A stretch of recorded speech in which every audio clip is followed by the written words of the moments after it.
So funny enough, me and my brother were actually double dating, so with two sisters, and we actually dated them. So like in a relationship. Yeah, in relationship, and we would go on double dates. It was funny. It was me and my brother and these two Chinese sisters, and it was great. It was fun until we realized that we were probably getting in too deep, and we were starting to meet the families. I mean, you're talking to 2 months of dating, and we're already getting conversations about marriage. And, oh wow.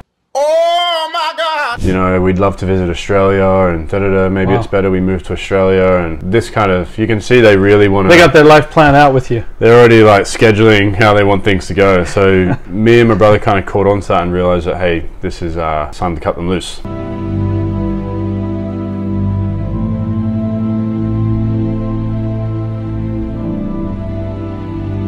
So let's do it together. This is a great idea. Let's take them out and let's have a conversation with them together. Oh wait, you're deciding that you're going to break up at the same time. Yeah, because we were always going out together, and when they'd come over, I had a bedroom, brother had a bedroom. It was like that. So we figured, you know what, let's break up with them as brother and sister, right? So we'll do it together and we're both good, right? This sounds like a movie or something. Yeah, so we met them at a cafe, broke up with them, crying, absolute hysterics. Emotional, damn it! Right, in public. They're in public. Really, obviously we had to talk to them separate outside, and then we thought it was okay.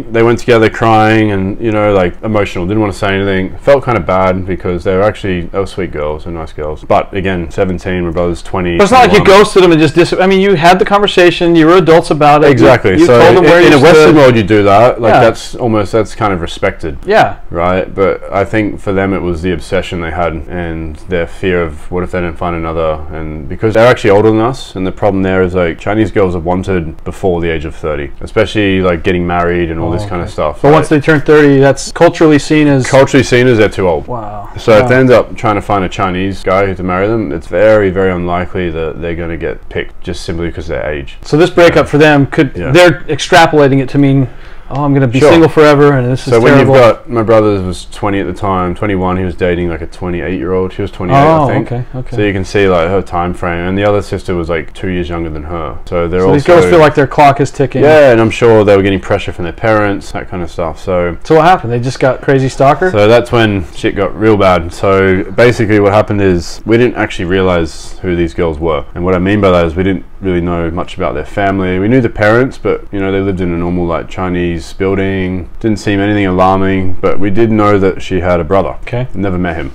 Anyway, so that night we went home and we were having dinner, and we started, actually both of us got messages at like the same time, and it was like, you know, immediate threats. This will be the last thing you ever do in China. You don't know who you've messed with. You know, you broke our heart. You don't know who our brother is. And I'm like, oh, so the girls are saying this about what their brother's going to do to you. Yeah. So the girls are starting to explain that, you know, actually turns out that their brother is quite high up in the Triads. So Triads is like Chinese gang. Triads. Yeah. So you think of like Yakuza, Japanese Yakuza gang, or whatever. Yeah. Yakuza, I think that's how you say it. Yeah. And then you've got your bikie gangs in the US and your Bloods, Crips. They're gangs, you know, murderers, like drug legit trade. Gang. Legit. I mean, these guys run China. The symbolic instrument of Triad punishment, torture, and execution is a kitchen meat cleaver. Severed limbs are sometimes sent to enemies as warnings. Holy shit. Yeah, they're controlling their... And her brother's in that. Yeah, and he wasn't just in it, he's quite high up. So he's a guy... But you didn't know any of this when you dated him, obviously. Of course not. Yeah. And we thought, that's hilarious. So about an hour later, our security guard was calling us on the intercom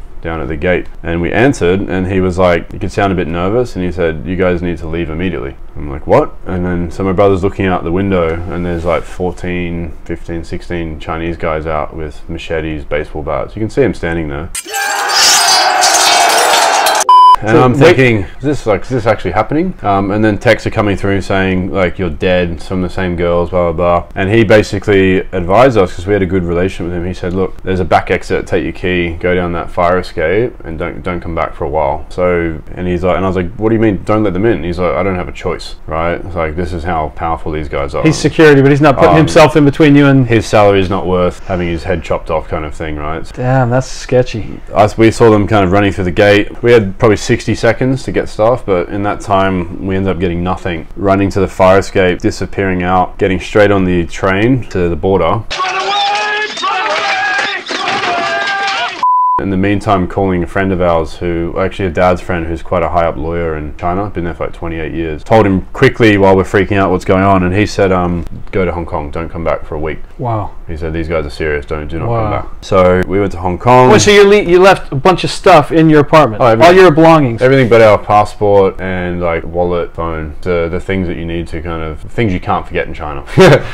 Communication, identity, and your money, right? Wow. Went to Hong Kong, came back, and we were nervous because he also, my dad's friend, the lawyer, also warned us that be careful because these guys are in with immigration, they're in with police, and they'll know where you are, but it's best you be in Hong Kong. Wow. Not in China, because they'll know everyone. They'll know the store owners. They'll know, you know, this kind of communication. They've got eyes. Even though there's so many people, they'll find you. Especially because you stand out, yeah. And you stand out. So two of probably the youngest expats running around the city, they'll find you pretty quick. So a week later we came back, and we're nervous. You know, we're sweating going through the border, worrying like, the way the officer's looking at us. Fuck, maybe they know us. Maybe he's going to call them. And then we get through. It's okay. And then we get back to our building, and our security guard looks very pale in the face and very almost upset. He starts off saying, "I'm sorry. I had no choice. Like, it's okay, we understand." And he's like, "But, you know, I don't think you're gonna like what you see when you go upstairs." I'm thinking, what do you mean? Like, we locked everything. And he's like, "Oh, they destroyed everything." So we went in, door was smashed down, literally broken off the hinges, and the whole place was destroyed. It's like again a movie, like, you know, when you come back and then they've tossed the apartment or whatever. Yeah, sure. So that happened, and that was actually when we made the decision that it's time for us to move to Hong Kong.